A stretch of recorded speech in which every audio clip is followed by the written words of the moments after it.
Olá, tudo bem? Meu nome é Reinaldo Shen e hoje estou participando do projeto da Carol Bento registrando o aquarismo brasileiro. Meu nome é Reinaldo Shen, sou um imigrante, vim da ilha de Formosa, hoje conhecida como Taiwan. Com meus pais, vim ainda engatinhando e, como eu sempre falo para as pessoas, eu cresci à base de feijoada e churrasco. Sou um biólogo formado pela USP. Também fiz pós-graduação em marketing pela SPM e mais alguns cursos holísticos nessa jornada até hoje. No aquarismo, já atuei em diversas frentes, fazendo manutenção de aquários, trabalhando em importações, atendendo lojas, desenvolvendo produtos para o mercado nacional, assim como projetos para aquários públicos, coleta e pesquisa em meio natural e também, claro, atendendo clientes do lado do balcão. Hoje em dia sou só hobbyista, mas muito apaixonado por peixes, corais e plantas. Meu primeiro aquário começou com um passeio no Parque do Ibirapuera, onde uma criança com um copo de plástico na mão pegou alguns peixes, achou uma garrafa e trouxe tudo para casa.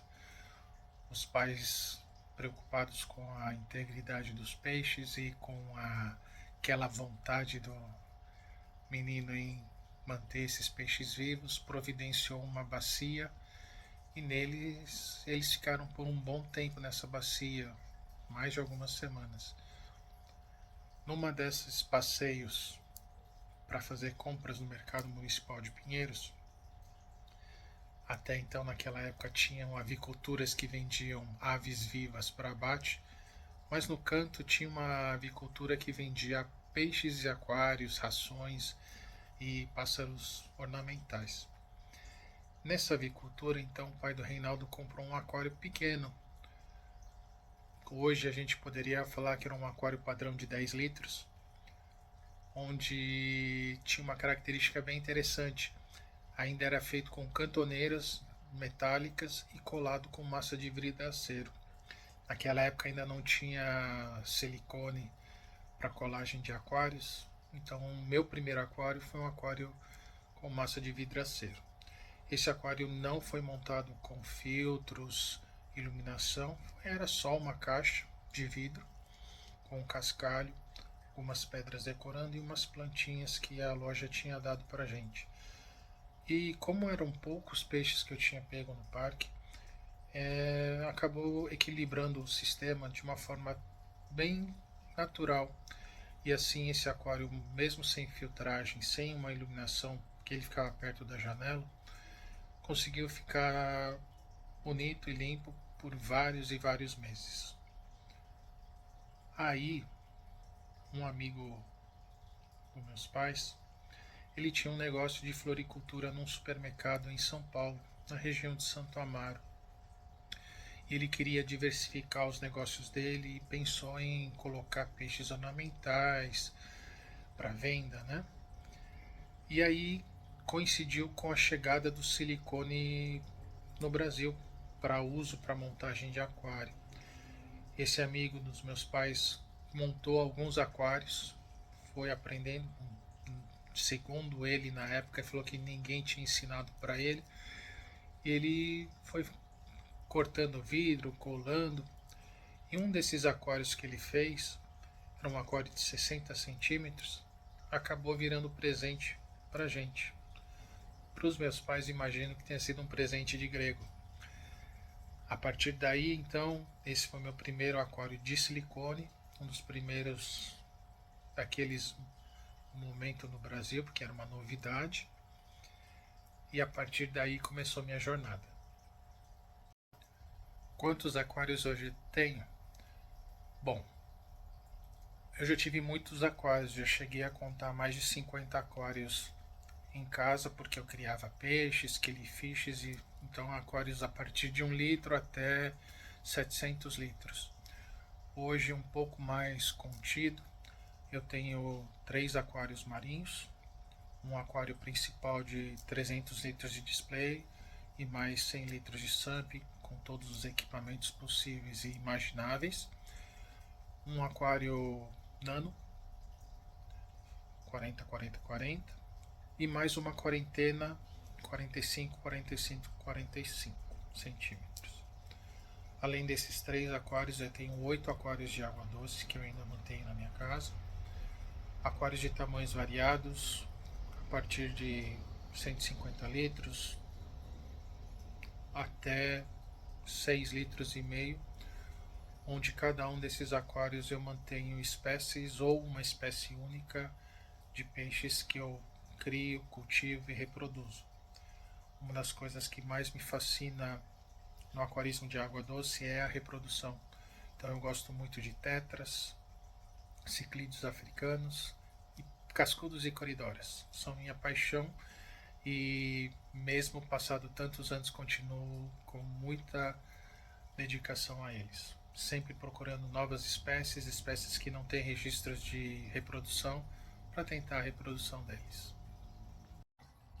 Se eu me considero um aquarista raiz, para mim um aquarista raiz é um amante de aquários que consegue juntar teoria e prática, a compreensão pelos diversos componentes de um ecossistema, a sua física e sua química.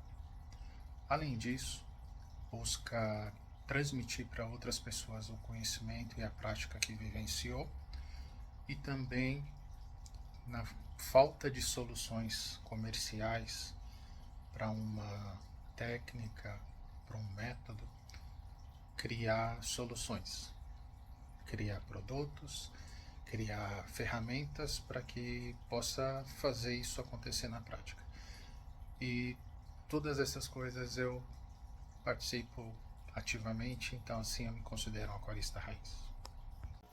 Se eu conheço o aquarismo em Taiwan, como imigrantes, a gente teve uma criação um pouquinho diferente da maioria dos imigrantes de Taiwan que vieram para o Brasil. Meu pai engenheiro químico, minha mãe médica, eles eram assalariados. Então a gente tinha uma vida simples, bem regrada. Principalmente porque meus pais sempre fizeram todo o sacrifício necessário para que eu e meu irmão tivéssemos a melhor educação possível. Então a gente não tinha o luxo de viajar. Naquela época a viagem internacional era um luxo absurdo. E depois de muitos anos, só em 1986, então quando eu tinha quase 12 anos, que a gente fez uma viagem internacional para Taiwan. E naquela viagem, apesar de ainda criança, já gostar de aquarismo, a gente ainda encontrou algumas lojas de aquário, muito simples,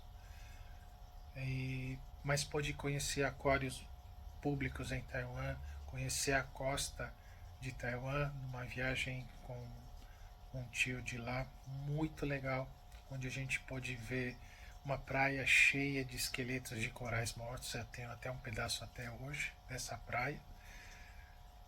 E isso ficou muito gravado na memória de que Taiwan era um lugar que o mar era presente, a vida nos mercados era muito colorida, você via peixes e tudo. Mas era uma lembrança das minhas origens que eu tive em contato breve, muitos anos depois de crescer aqui no Brasil.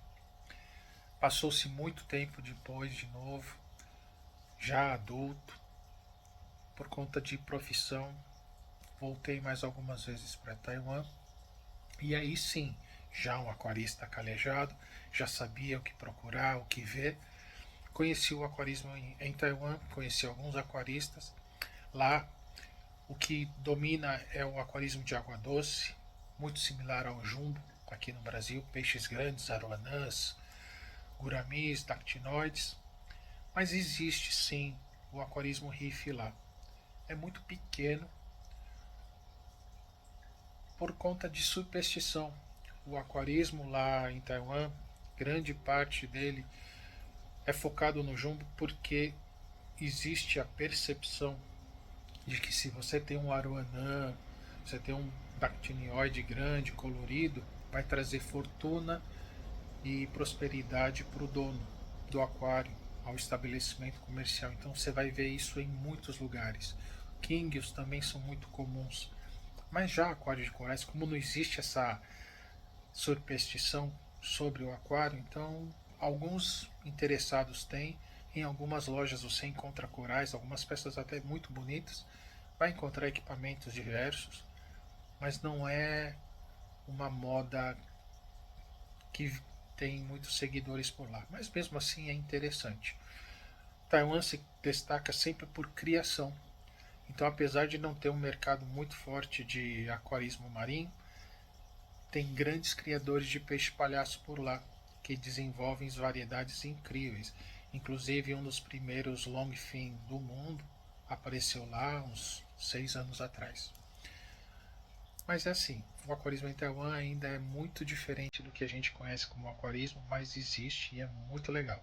Sempre é uma experiência legal conversar com aquaristas do mundo inteiro.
Como surgiu minha paixão pelo aquarismo?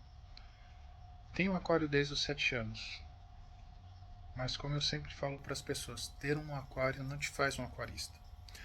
Um aquarista precisa despertar busca por conhecimento, curiosidade, cuidado com os animais, se importar com o ecossistema que eles vivem e tudo mais. Então, aos 10 anos, eu já acompanhava meu pai nos passeios que ele fazia ao centro da cidade para frequentar as reuniões da Sociedade Filatélica Paulista, SPP, lá no Lago Paissandu. E antes desses encontros a gente passeava, olhava os sebos que tem ao redor lá do Lago Paissandu, próximo à Galeria do Rock. E ele procurava livros que interessavam para ele, e eu também procurava livros de histórias, ciências, e numa dessas andanças encontrei um livro de aquarismo. Um livro pequeno, com 13 centímetros, aqueles pocketbook da livraria de Douro, que tinha ilustrações coloridas, não tinham fotos naquela época, e contava como montar um aquário, falava de algumas espécies, e foi meu primeiro livro de aquarismo. A partir dessa leitura comecei a buscar mais conhecimento, olhava no jornal, tinha uma coluna de pesca do Irineu Fabichak, que de vez em quando falava sobre aquarismo, e posteriormente encontrei livros sobre peixes que ele escreveu, e eu colecionava esses artigos, recortava, guardava, e fui juntando, fui buscando conhecimento, acabei encontrando outros livros em português, não muitos, mas alguns, que a gente comprava e eu fazia na minha biblioteca junto com outros livros de animais em geral que eu já tinha e outras enciclopédias que meu pai havia me presenteado. Um dia, aí já alguns anos para frente, a gente já está falando agora com uns 10 anos mais ou menos, num passeio numa livraria siciliano lá no Shopping Guatemi, em destaque naquela parte de revistas internacionais, eu encontrei uma revista de peixe, uma revista Tropical Fish Hobby, Na capa tinha um ciclídeo africano azul lindo.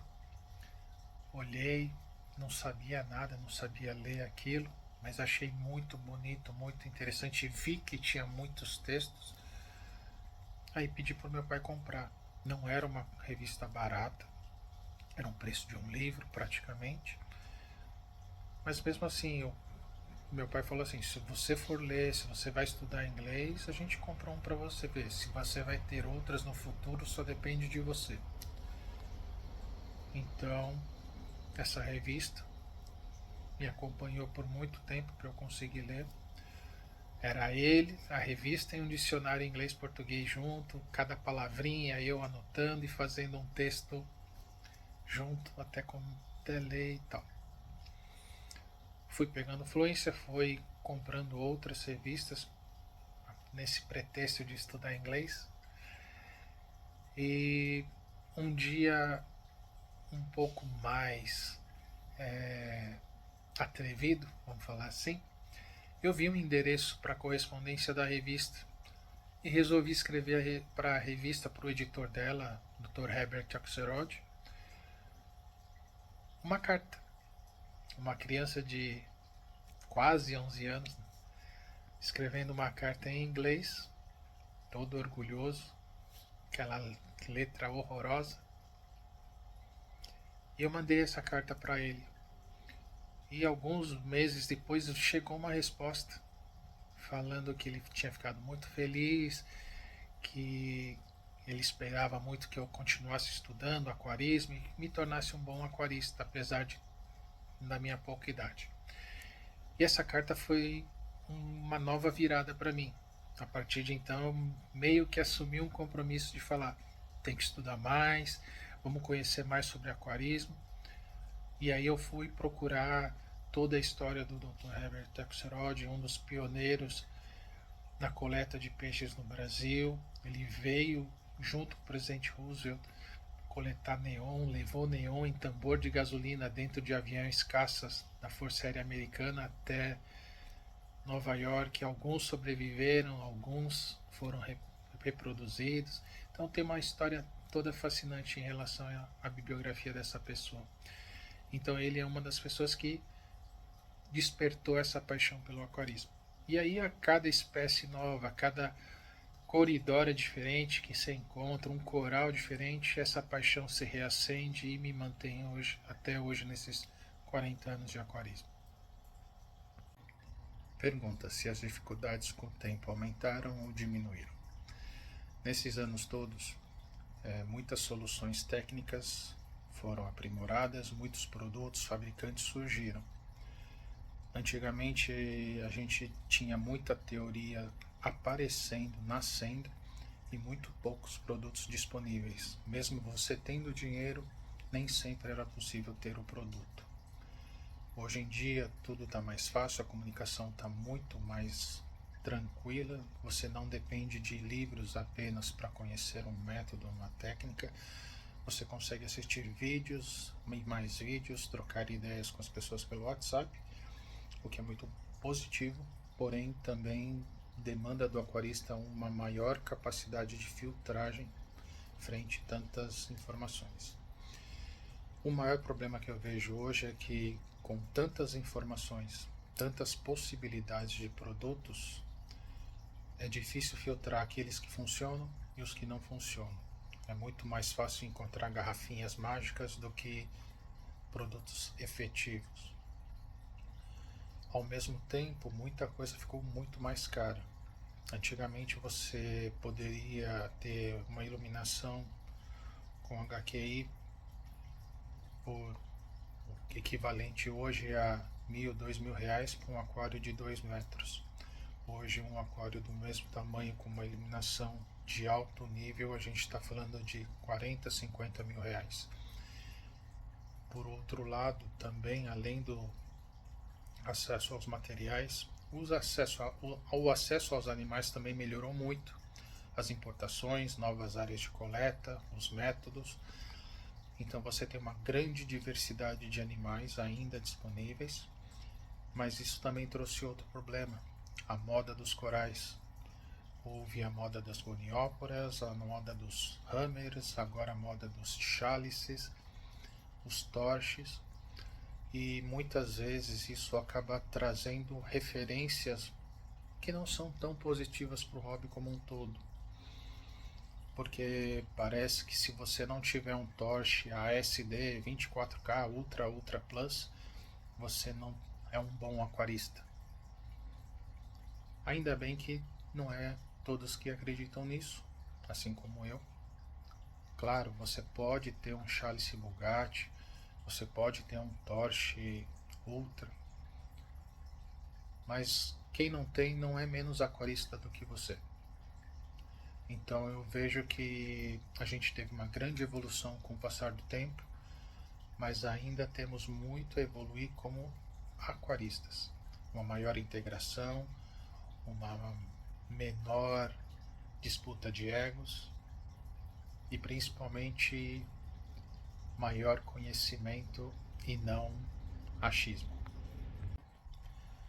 Nesses 40 anos de hobby, o que mais me marcou no aquarismo marinho foram 2 pontos. A melhoria dos equipamentos. A gente tem skimmer, reatores de UV, reatores de cálcio desde a década de 60, 70, pelo menos conceitualmente. Hoje, a massificação, a engenharia melhora, a disponibilidade de materiais permitiu bons produtos com um preço um pouco mais acessível. Isso está sendo muito importante para que o hobby continue sustentável. Mas se você me pergunta qual a grande chave de mudança para o hobby do aquarismo, principalmente nos reefs, é a publicação do livro The Reef Aquarium, do Julian Sprung e Charles Delbecq, onde foi possível reunir numa apresentação luxuosa, com fotos fantásticas, informações de como montar um aquário reef, as necessidades em termos de iluminação, circulação, entendimento de biologia, da ciclagem das bactérias, tudo isso reunido num único livro que pôde universalizar conhecimento a respeito, porque até então já existiam livros, mas eram livros menores, com poucas ilustrações, poucas fotos, de forma que eram livros que deixavam essa aura de misterioso para o hobby. E com o livro do Reef Aquarium, pelo menos na Europa e nos Estados Unidos, deu-se o start a uma popularização maior, uma desmistificação desse tipo de aquário, e aí o crescimento do aquarismo de Recifes foi exponencial, e aí a gente segue até os dias de hoje. Então, o livro The Reef Aquarium é o ponto de virada para o aquarismo marinho, na minha opinião. Quais minhas dificuldades quando eu comecei no marinho? Quando eu comecei no marinho, existiam poucas lojas que ofereciam produtos para aquários marinhos, e naquele momento o aquário marinho era um fish only e substrato de conchas, filtro biológico, água natural. Enquanto isso acontecia, eu lia artigos, via algumas fotos de aquários na Europa com corais, não só grandes, mas aquários menores também, mas muito bonitos, e eu queria chegar naquilo. E mesmo sem dinheiro, o maior problema não era nem esse, era não ter nada para começar, não ter uma base. O que você encontrava nas lojas era cascalho de concha e ponto. Felizmente, alguns lojistas que trabalhavam principalmente com animais nacionais, junto com os fornecedores deles, começaram a trazer corais nacionais, substrato de alimeda, e com um pouco de insistência de pedidos, não só da minha parte, mas por outros aquaristas como João Carlos, começou a surgir rochas vivas, principalmente no ABC, onde era a terra do João Carlos Basso, e consegui acesso a essas rochas para começar o aquarismo marinho de Recifes. Passou-se o tempo, a coisa foi popularizando. Mesmo assim, eu ainda agradeço muito nesse início do aquarismo marinho de ter tido muita oportunidade de ver alguns aquários aqui no Brasil que, por conta do conhecimento e da posse desses aquaristas, clientes do Alexandre Talarico, que importavam direto, traziam da Alemanha equipamentos de ponta para montar aquários que realmente eram iguais aos que eu via nos artigos. E a visão desses aquários, o entendimento de como aquilo funcionava, foi a base do meu aquarismo marinho de Recifes. Everything will be okay.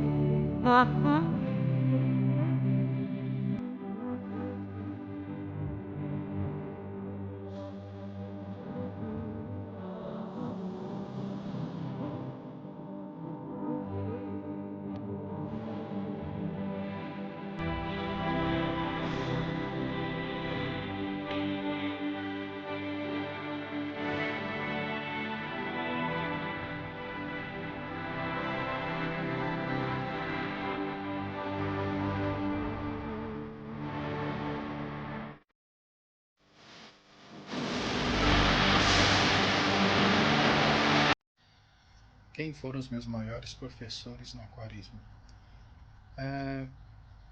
A cada conversa, a cada contato que a gente tem com um aquarista, independente do seu nível, a gente acaba aprendendo alguma coisa.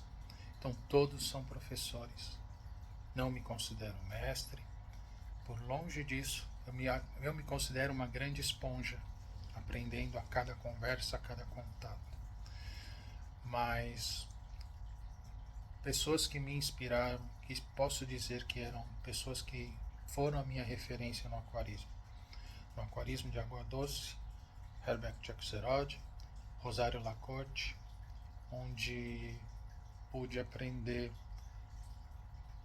que os peixes vêm de um lugar, de uma mata, de uma lagoa, que o aquarista, para receber esses peixes, depende de muita gente, uma cadeia interminável, e que se essas pessoas também não te contam que a água é ácida, a água é alcalina, você também não tem sucesso. No aquário marinho, eu falo que João Carlos Basso é uma referência ímpar, porque foi um primeiro folheto, um livreto que eu li dele, falando sobre sexto vidro, que iniciou também essa jornada, fez parte dessa jornada do aquarismo marinho. Mas também eu vou falar Julian Sprung, outros aquaristas, Dick Perrin, John Coppolino, que foram membros do Reef Central, com quem eu tive muitas conversas, muita troca de informação, foram fundamentais para esse desenvolvimento do meu aquarismo marinho. Mas como eu falo, não me importa se a pessoa tem 40 anos de experiência, um mês de experiência, cada vivência, cada troca que a gente pode fazer com essa pessoa é uma aula que a gente aprende, tem algo que a gente sempre vai poder levar para o resto da nossa vida. Complementando a pergunta sobre professores na minha vida no aquarismo, eu tenho que destacar a minha amizade com Alexandre Talarico, que levou o jovem Reinaldo, ainda que tinha acabado de entrar na faculdade, a conhecer vários aspectos do hobby que muitos poucos tiveram acesso. Pude conhecer clientes dele com aquários fantásticos, com equipamentos que nem nos livros você podia conhecer. Pude conhecer várias espécies novas que tinham sido recém-descobertas por causa da importação que ele fazia e eu ajudava. Um exemplo é ter visto os primeiros bangai que chegaram ao Brasil, Um deles, inclusive, foi para o meu aquário e alguns meses depois meu gato comeu. Ter visto corais chegarem, uma importação que vinha direto da Indonésia, porque até então todas as importações vinham de Los Angeles ou de Miami. E ver produtos novos surgindo no mercado, como a Red Sea, que a gente fez os primeiros testes, que eu pude participar de testes de alguns dos produtos. E então eu tenho que fazer essa pequena homenagem para ele, agradecer tudo que ele pôde me proporcionar de experiências. A gente, claro, bate cabeça. Você tem opiniões fortes, as pessoas têm opiniões fortes, então você não concorda com tudo, mas o bem maior, que era o aquarismo, a gente sempre teve, e esse respeito sempre houve. Então faço essa pequena homenagem para ele nesse momento.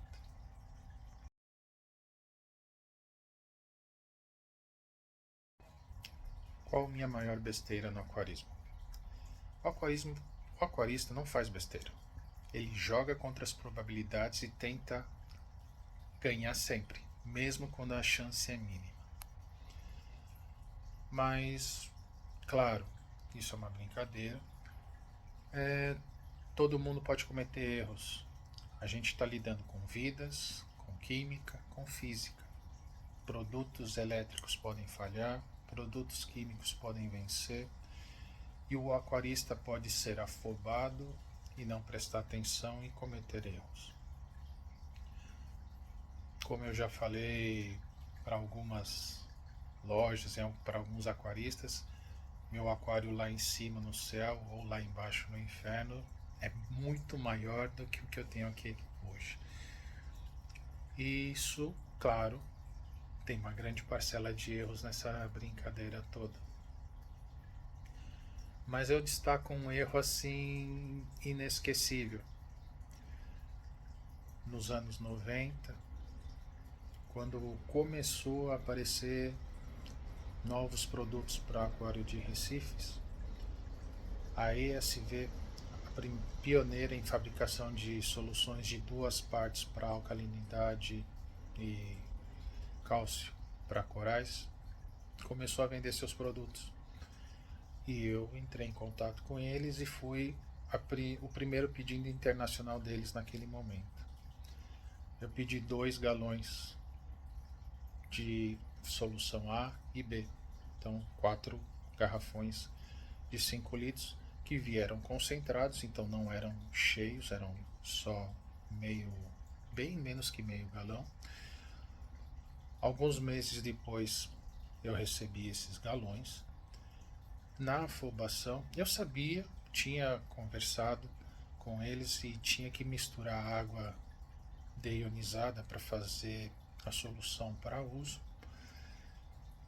Só que nessa afobação, nessa empolgação de nossa, recebi isso aqui, ninguém conhece ainda, eu peguei um galão de A e joguei dentro do galão de B. Ou seja, em 3 minutos eu destruí 3 meses de espera. Aí, claro, ainda bem que eu tinha pedido 2 e o segundo jogo eu misturei direitinho e usei, e foi a fundação também para um dos meus sucessos no aquarismo. Meses depois começou a vir o Cibalas, também era uma solução de 2 partes da Tuluria Fishes do Julian Sprung, mas aí o pioneirismo já tinha passado lá em cima e a história de eu ter estragado esse galão marca até hoje. Minha opinião sobre o uso de bactérias depois de uma TPA. Dependendo do motivo da sua TPA, pode ser fundamental.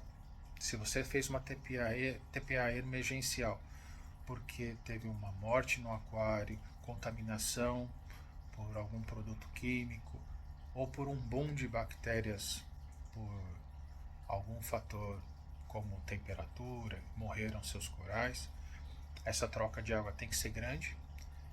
E por esse desbalanceamento químico e provavelmente acompanhado de desbalanceamento biológico, o uso de bactérias pode ser bastante importante. A grande questão sempre que eu falo para dose de bactérias é a quantidade. Todo fabricante ele criou o produto no seu rótulo para ciclar um aquário, pegar um aquário com 0 bactérias e transformar ele num ambiente rico e saudável. Então tem muita bactéria dentro de um frasco pequenininho vendido para o mercado. O seu aquário, depois de um certo tempo, vai estabelecer uma população equilibrada de bactérias, fungos e protozoários. Qualquer alteração significativa nessa população vai ter um momento de desequilíbrio que pode ser problemático para a química física do aquário. Então, ficar adicionando bactérias, porque quando você coloca bactérias, você está colocando alimento, bactérias dormentes, então você não tem como prever se o alimento dessas bactérias dormentes vai alimentar elas, vai dar tempo para essas bactérias dormentes acordarem e se multiplicar, ou se você simplesmente vai estar alimentando bactérias que estão no seu aquário e talvez esse excesso de alimento vai causar desequilíbrio. Então, isso não dá para medir, por mais que a gente tenha os projetos novos de medição de DNA das bactérias do aquário. Você pode ter uma proporção de DNA, mas você não tem a certeza exata das espécies e nem a quantidade delas. Então, a gente ainda tem muito a aprender sobre isso.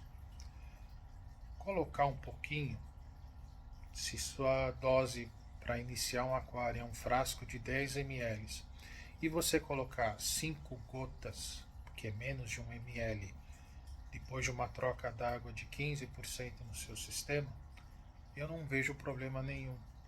Pode ajudar a repovoar essa parcela de água que você colocou, nova, estéril. Agora, se você falar assim, eu vou pôr um vidro inteiro, então assim, aí eu vou ser totalmente contra. A gente tem que entender que o aquário é um sistema bastante delicado, seu equilíbrio depende de vários fatores. Adicionar muito de um único fator vai desequilibrar todo o resto. Então, se você vai usar bactérias, use um pouquinho só. Se você acha que é necessário, se você acha que precisa recuperar essa fauna. Lembrando que bactérias se multiplicam exponencialmente a cada hora. Então, se você tirou 10 litros de água, você pode ter certeza que no final do dia, esses 10 litros de água que você colocou no sistema já vão estar com a população bacteriana restabelecida sem problema nenhum. Então, se vai usar bactérias, use bem pouquinho. Se não usar, não tem prejuízo nenhum também. Essa é a minha opinião. Se vai usar, use com muita, mas muita parcimônia. Minha relação com o mar é o meu lugar preferido da Terra. É onde eu me encontro com o meu interior e me sinto conectado com o planeta. Já fiz alguns mergulhos. Faço muito mais mergulho livre do que autônomo. Tive o privilégio de ver alguns locais maravilhosos nesse planeta, mas eu posso falar com muito carinho que o meu lugar preferido não é na profundeza de nenhum lugar, não é no atol de nenhum lugar, são as pedras lá do Estela Maris, na Bahia. Lately, been wondering who will be there to take my place when I'm gone. You'll need love to light the shadows on your face. If a great wave shall fall and fall upon us all, then between the sand and stone, could you make it on your own? If I could, then I would. I'll go wherever you will go, way up high or down low. I'll go wherever you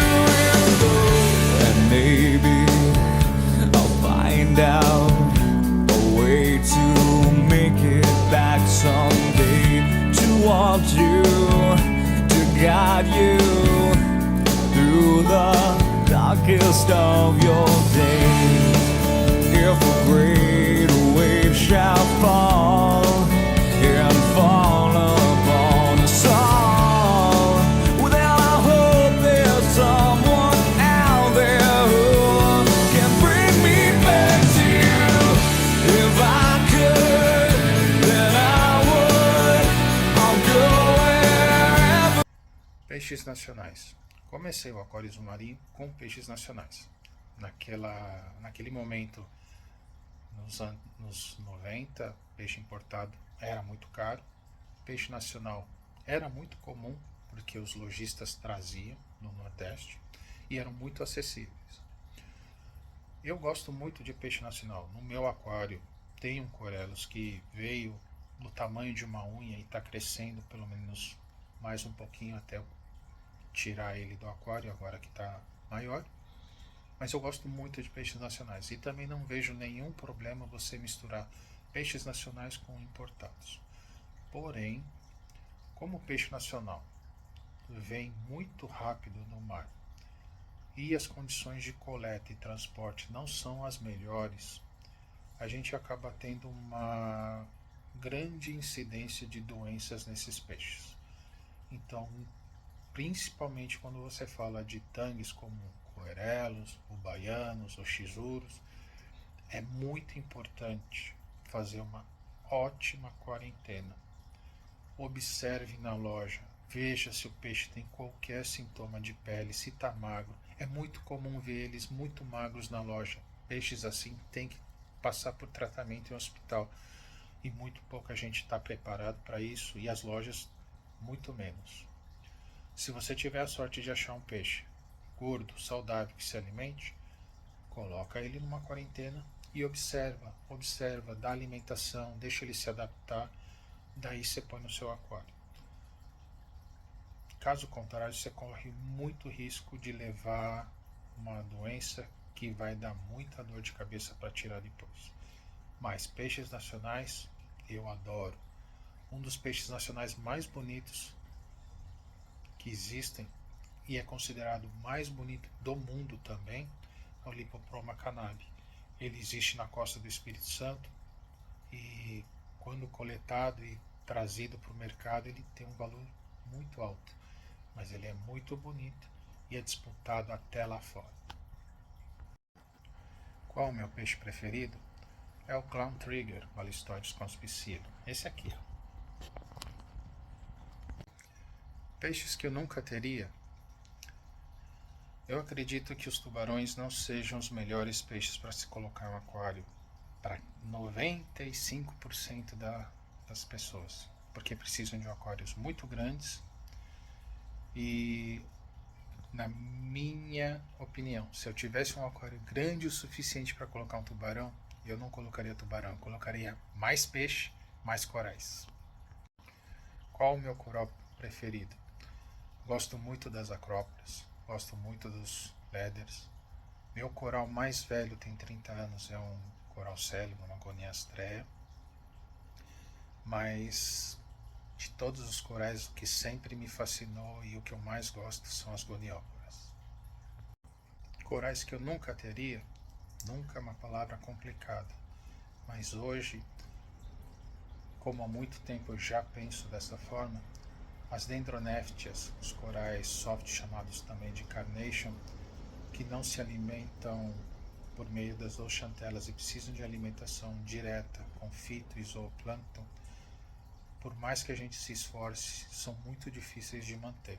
Então, enquanto a gente não dominar essa tecnologia, não crio eles. Corais que eu nunca teria, nunca é uma palavra complicada, mas hoje, como há muito tempo eu já penso dessa forma, as dendroneftias, os corais soft chamados também de carnation, que não se alimentam por meio das zooxantelas e precisam de alimentação direta com fito e zooplâncton, por mais que a gente se esforce, são muito difíceis de manter. Então, enquanto a gente não dominar essa tecnologia, não crio eles. Quais produtos que eu considero fundamentais para um aquarismo? Bom, sem um aquário bom, nada feito. Então, o aquário colado com a técnica correta, com vidros perfeitamente dimensionados e um bom silicone são fundamentais. Se você monta um aquário com esses 3 parâmetros defasados, você corre risco de acidente, de uma quebra de vidro, de um vazamento, e isso vai trazer risco não só para os peixes e corais lá dentro, mas para a vida do próprio aquarista. Além disso, uma iluminação capaz de oferecer a energia que os corais precisam para fazer sua fotossíntese e sobreviver.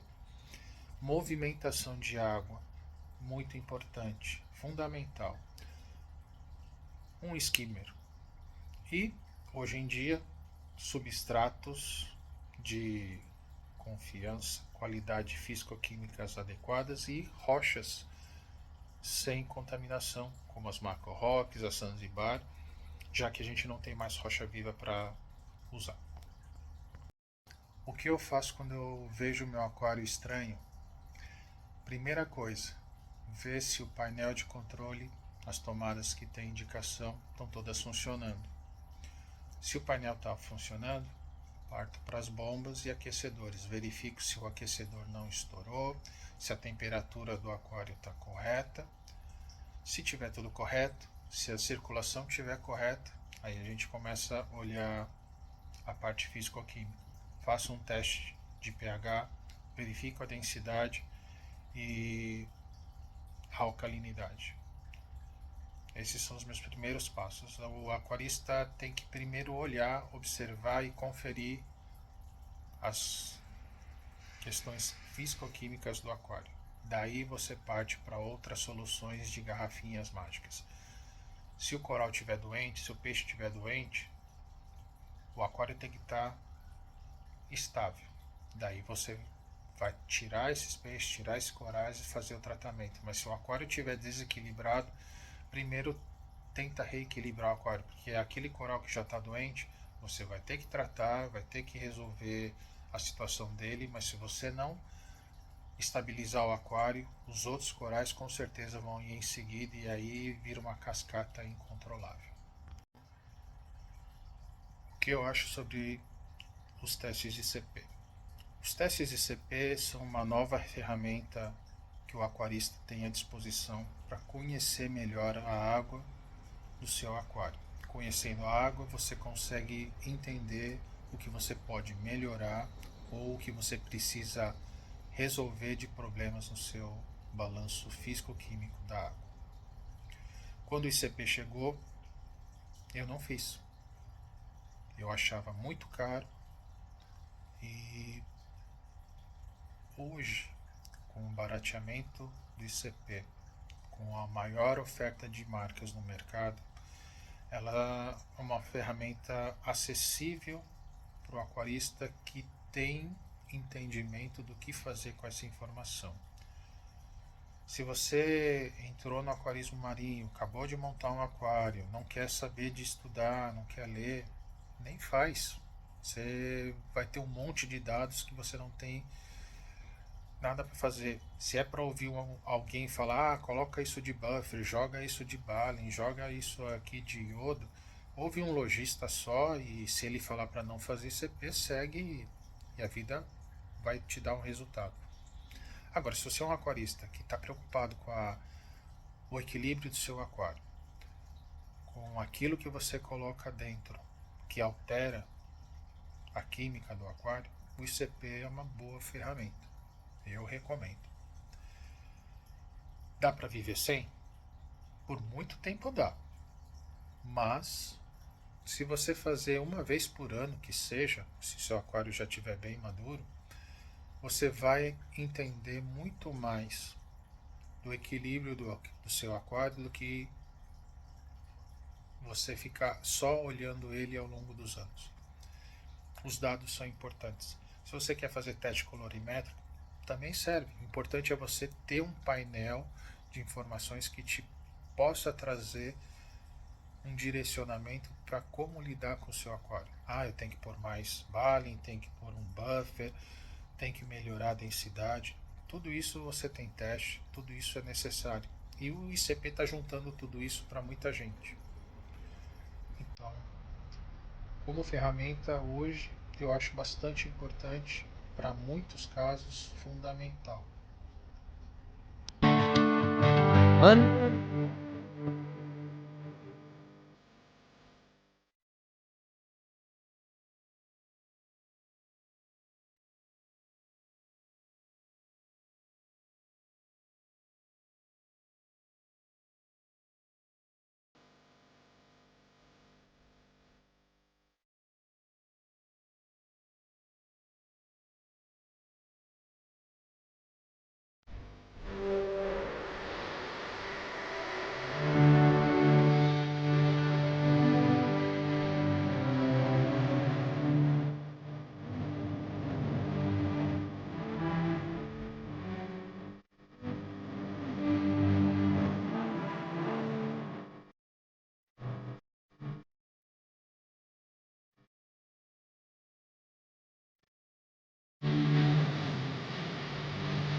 O que precisa mudar no aquarismo brasileiro?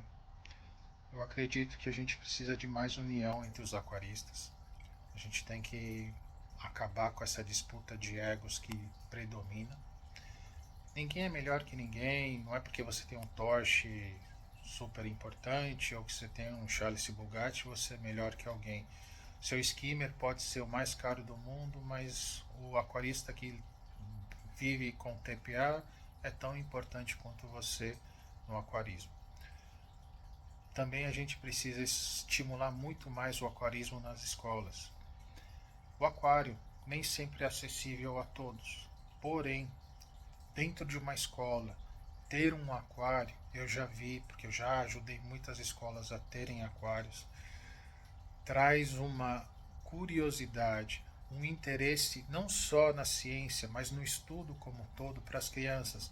Ajuda a acalmar as crianças, ajuda elas a despertar o interesse em cuidar.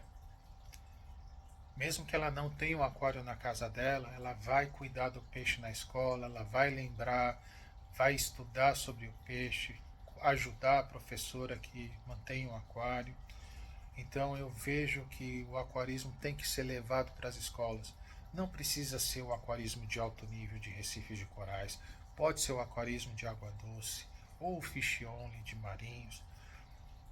Mas o aquarismo dentro de uma escola é a melhor forma da gente formar novos aquaristas.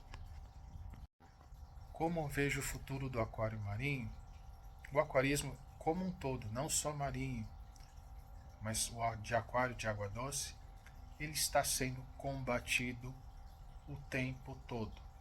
O nosso mundo hoje está muito chato. Minorias têm voz muito ativa.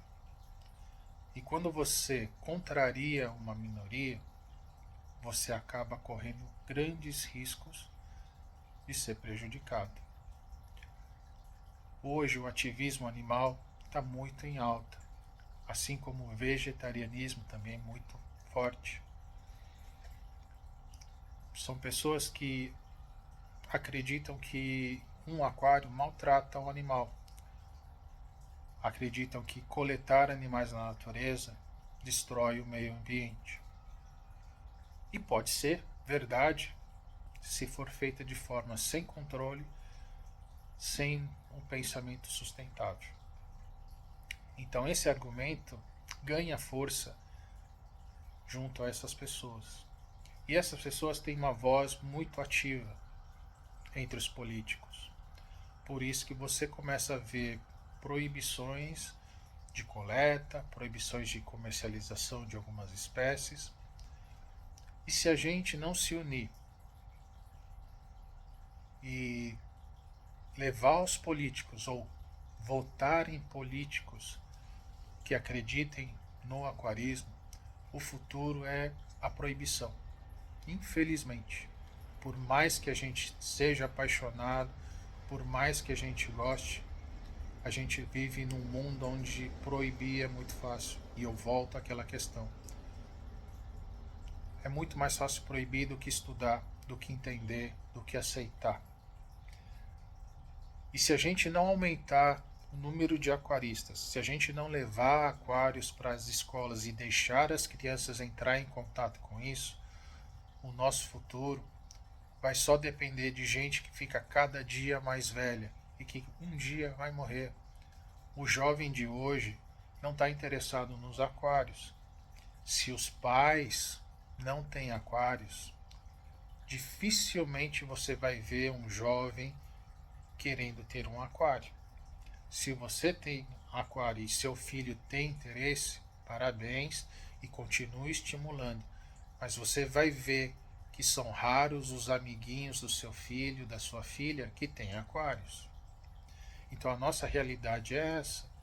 Se a gente não formar pessoas interessadas no aquarismo, formar pessoas que um dia vão chegar ao poder, que tenham vontade, com certeza um dia o nosso hobby acaba. Agora tem algumas perguntas da Carol Ostentação. Ela me pergunta se eu prefiro métodos naturais ou uso de equipamentos tecnológicos para manutenção de aquário. Antes de tudo, não existe método tecnológico. Todas as ferramentas de tecnologia visam otimizar métodos naturais.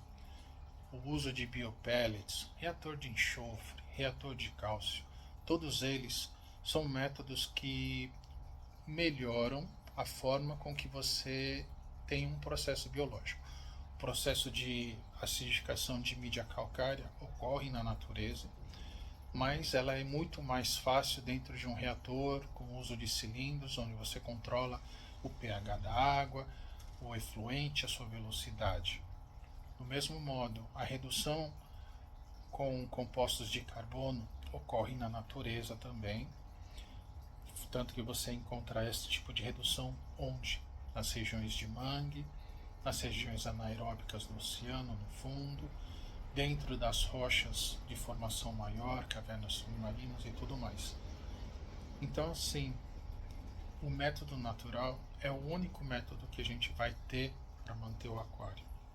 A visão de como vai ser aplicado esse método, se vão ser utilizados instrumentos sofisticados que otimizam esse processo, ou se a gente vai ter ele feito de forma sem interferência com grandes equipamentos, como um SAMP, uma circulação mais lenta, rochas. Isso tudo funciona com o mesmo princípio. É o princípio natural. Não existe como a gente fazer nenhum aquário com método artificial. A natureza sempre vai predominar. A Carol também me pergunta sobre sistemas ULS, Ultra Low System, se eu já usei Zeolite também.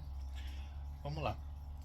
Os ULS são sistemas criados baseados no método de Thomas Pohl, criador do método Zeolite, um alemão que até hoje é vivo, pouca gente conhece e ainda vende seu método, assim como existem outros métodos. Esse método é baseado em uso de bactérias. As bactérias são colocadas em diversos estágios ao longo da vida do aquário, ao longo do ciclo de manutenção semanal, por exemplo, para que você consuma o mais rápido possível qualquer excesso de nutriente. Existe um controle naquilo que se coloca no aquário, tanto como alimentação de peixes e corais. Existem skimmers adequados para que se tirem a espuma da forma, na composição mais adequada ao método, para trabalhar com sistemas de baixos nutrientes, porque cada um desses fatores afeta a forma, o equilíbrio dentro da água, vai afetar como o skimmer funciona. Então o skimmer planejado para o método Zeovit é diferente do skimmer convencional. O aquário que trabalha com Zeovit usa um reator de zeólitos para manter uma população bacteriana aeróbica ativa, e a remoção de parte dessa população a cada dia, a cada 2 dias, é importante através da movimentação do reator. O método Zeovit no Brasil é muito pouco conhecido e muito caro, porque ele é um método caro mesmo nos países lá fora. Por isso que ele não é muito popular. Ele dá grandes resultados, principalmente para acróporas, onde você consegue, através do método de nutrientes muito baixos, conseguir o máximo de cor. Nem sempre o máximo crescimento, mas sempre o máximo de cor. As cores mais fluorescentes, as cores mais brilhantes você vai encontrar em aquários de método Zeovit.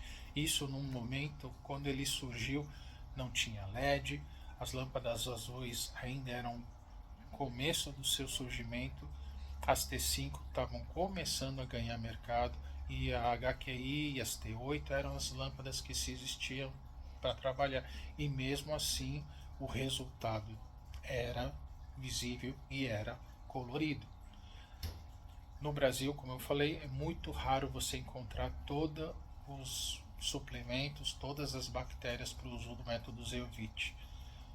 E quando encontra alguns, porque nos anos 90 eram cerca de 20 diferentes tipos de produtos, bactérias e suplementos e alimentos que você tinha que usar para realmente vestir a camisa do método Zeovit.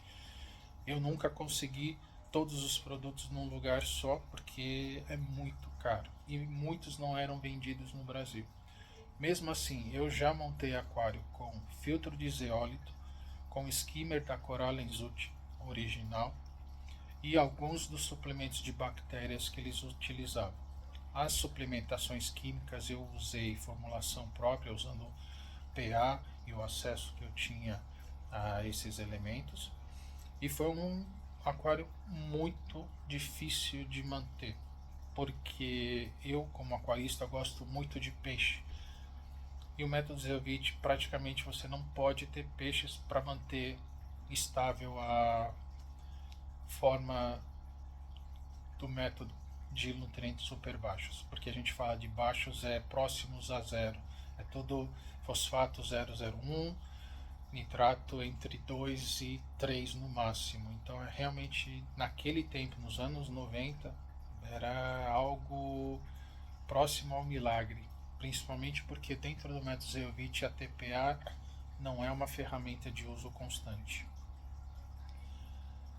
Então, Carol, eu já experimentei. Não sei se eu faria de novo hoje. Eu acho que existem métodos melhores.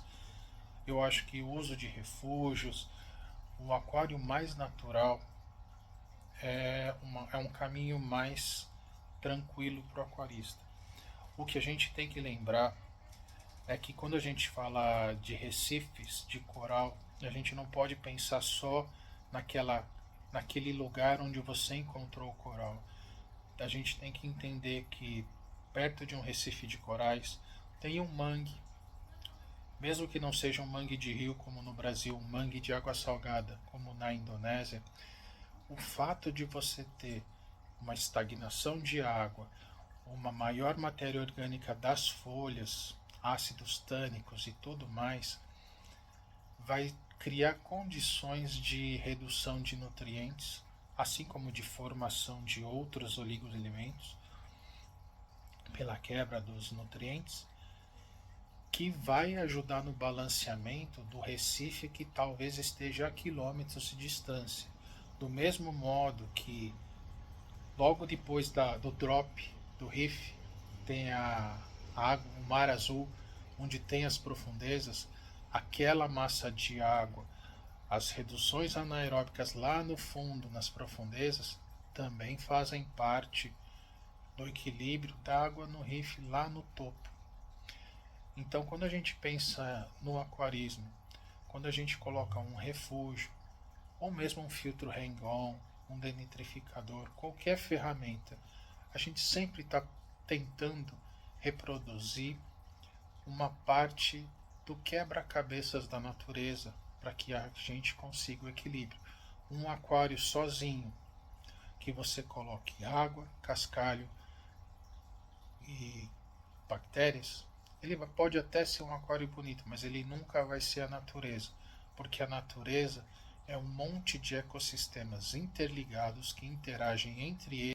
Reborn and shivering,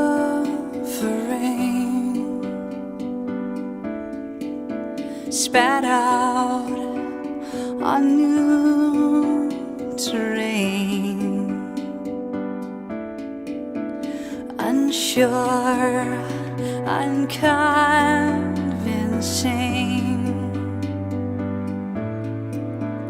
This faint and shaky hour. Day one, start the hover again. Se eu sou contra a proibição de coleta de Yellow Tang no Havaí, e o que eu acho dos Yellow Tangs da biota? Eu vou falar de uma maneira geral.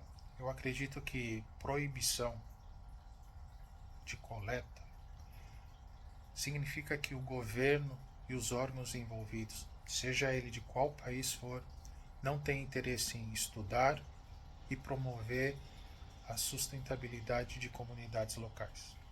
A coleta de peixes é uma atividade que pode ser muito bem planejada, feita com cuidado, com cotas, controle de entrada e saída de peixes, e dessa forma promover uma solução econômica para uma comunidade que precisa de alternativas.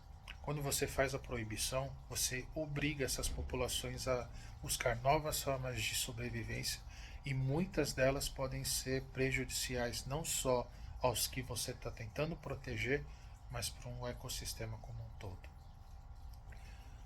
A proibição do Havaí aconteceu num momento onde a coleta era muito grande, o desperdício de peixe também era muito grande, porque entravam milhares e milhares de peixes e milhares também morriam na mão de aquaristas inexperientes. Então, fazia sentido sim a proibição. A forma que ela foi feita foi errada, enérgica, e até hoje segue fechada. Como eu falei, é um governo que não está interessado em estudar, promover ciência e ajudar as populações locais. A biota está trazendo peixes de qualidade.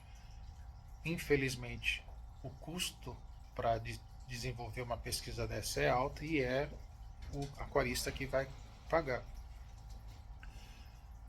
Mas o futuro do aquarismo, como acontece com o aquarismo de água doce, é a reprodução de peixes em cativeiro. Porém, quando você faz isso, você acaba prejudicando também as comunidades locais, que ficam sem uma forma de se sustentar. Então, o que a gente tem que encontrar é um equilíbrio entre a coleta e a criação em cativeiro. Quando os dois conviverem juntos, com governos que realmente se importem com o meio ambiente, que se importem com as pessoas que vivem nesse meio ambiente, aí a gente vai ter um comércio mais equilibrado de peixes e corais. A frase da minha vida: Eixo 2. Viva intensamente, viva plenamente, mas viva com consciência. Saiba que cada ato, cada palavra que você dá tem consequência. Respeite os outros. Viva feliz, seja feliz, sempre. Tchau. Se existe uma solução viável para o branqueamento e a iminente morte dos corais, não.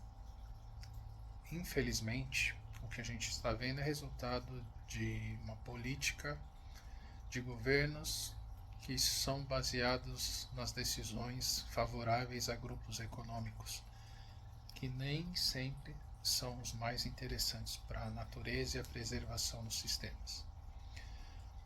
Provavelmente, em um tempo não muito distante, tudo isso vai acabar desaparecendo, assim como desapareceu o mundo que existia no Jurássico, o mundo que existia no Cretáceo, e a natureza seguiu seu curso e se adaptou.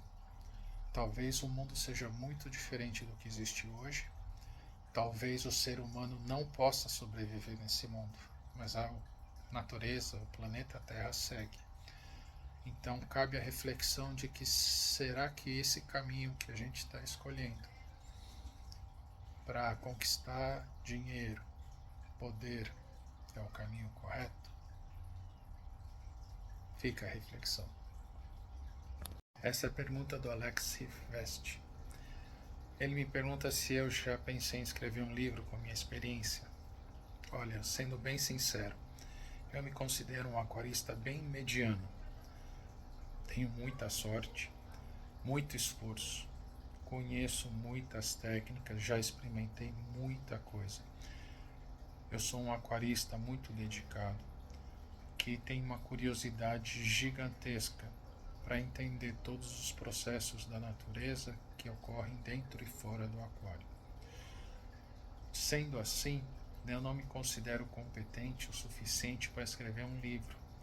Eu entendo que a maioria das técnicas, a maioria dos métodos já tem bons registros, bons livros que precisam ser mais conhecidos. Mas eu quero sim escrever um livro de memórias e de aventuras do que eu já vivi no aquarismo, de quem eu já conheci, do que eles fizeram, assim como esse projeto que está registrando um pouco do aquarismo brasileiro. Eu acredito que uma obra que faça esse registro seja importante para o futuro do aquarismo. A frase da minha vida? Eixo 2. Viva intensamente, viva plenamente, mas viva com consciência. Saiba que cada ato, cada palavra que você dá tem consequência. Respeite os outros. Viva feliz, seja feliz, sempre. Tchau. Quero agradecer a Carol Bento por essa oportunidade de estar contando um pouquinho da minha história, daquilo que eu gosto, dos meus peixes, e agradecer muito por essa iniciativa dela de fazer esse registro dos personagens do aquarismo brasileiro. Isso é algo muito importante e ainda dá tempo para registrar muita gente que daqui a pouco vai embora. O aquarismo, infelizmente, vive de ciclos. A gente vê muita gente entrando no hobby, muita gente saindo, porque o aquarismo é muito solitário. Você faz alguns bons amigos, mas a grande maioria dos aquaristas tem muitos conhecidos e só. E quando você tem uma perda, é difícil você conseguir alguém para te ajudar. Às vezes você recebe muito mais críticas do que ajuda efetiva. E se a gente não tem memória, vai ter que errar de novo. Então, agradeço de novo a Carol por ajudar a fazer esse registro. E eu só sou um personagem insignificante nessa história, mas tem gente muito importante que ainda está por aqui, que a gente tem que conferir. Tá bom, gente? Obrigado, boa sorte.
Aqui eu encontrei pra você. Beijo, Carol. Beijo.